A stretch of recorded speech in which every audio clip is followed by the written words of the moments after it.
Film review, Superman, Red Sun. I watched this the other night, having picked up a copy in CEX for £6. I hadn't actually realized there was a film version, though it's been several years since I read the graphic novel. I love the basic premise that baby Superman crash lands into a small town in the USSR rather than in Smallville, USA, and thus ends up fighting for the cause of international communism rather than for truth, justice, and the American way. However, in the book, as with the film, the idea is much better than its execution. Inevitably, this still being a part of the DC universe, albeit an alternative version, Superman, in both the film and the book, ends up renouncing communism and embracing American freedom. In some respects, the film is better than the book, although my memories of the graphic novel are admittedly hazy. We do see the terrible poverty of the United States, and the inequality which led so many to embrace socialism, though in much greater numbers in the movie than in reality.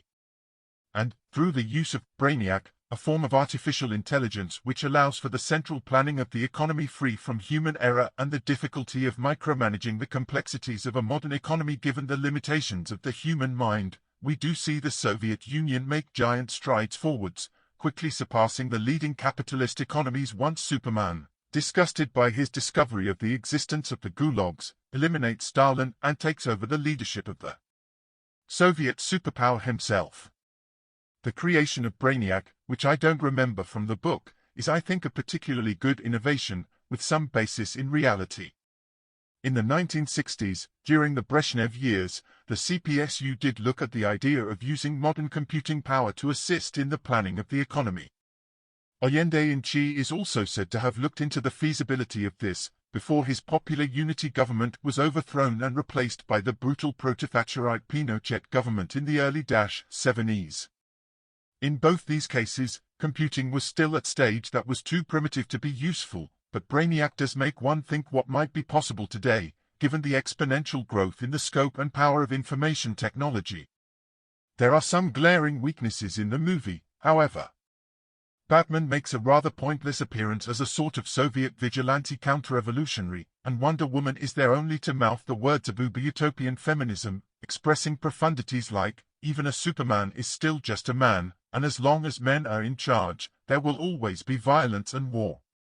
Haven't we had enough equally warlike female world leaders by now to make such comments sound ridiculous? Thatcher, Golda Meir, Benazir Bhutto, Aung San Suu Kyi, Hillary Clinton, the Superhawk who fortunately never quite made it to the very top job. Superman shows human morality in closing down the gulags, but is also shown as possessing human frailties which illustrate the old truism that absolute power corrupts absolutely. Given this, it's never quite clear why he doesn't simply use his superpowers to decimate the United States and with it international capitalism. Nor is it clear why, other than that it is led by a genius of a president in traditional Superman adversary Lex Luthor, the United States not only recovers from its dire economic woes, but does so to such an extent that it begins to outstrip communism, leading to the type of demonstrations that result, as in the real world, to the fall of the Berlin Wall and the collapse of the people's democracies of Eastern Europe. Superman accepts this and, like Gorbachev, is himself finally complicit in the dismantling of the USSR. Thus, by the early 90s, we are back in a universe that is recognizably our own, apart from the existence of Superman of course. Wonder Woman, giving up on men completely, has long since returned to her hidden women-only island. Towards the very end though, we get a real laugh-out-loud moment when President Luthor says words to the effect that we will not act as victors in the Cold War, we will extend the hand of friendship to the Russian people, and assist them in building a land of freedom and prosperity. Yeah, right. In the real world, the West imposed Big Bang shock tactics on the former peoples of the USSR, selling off their industries and public services for peanuts to multinational, mainly American-led corporations, assisted a few ex-Soviet bureaucrats to become billionaire oligarchs, decimated living standards and caused a massive decline in life expectancy. Within a decade, the Russian people had had quite enough of Western-style, liberal democracy, and turned to strongman Putin to set things right and restore a little national pride. We are still living with the consequences of Western capitalism's rape of the former Soviet economy, and it's telling that the only serious internal opposition to Putin today comes from the Communist Party of the Russian Federation. But I digress.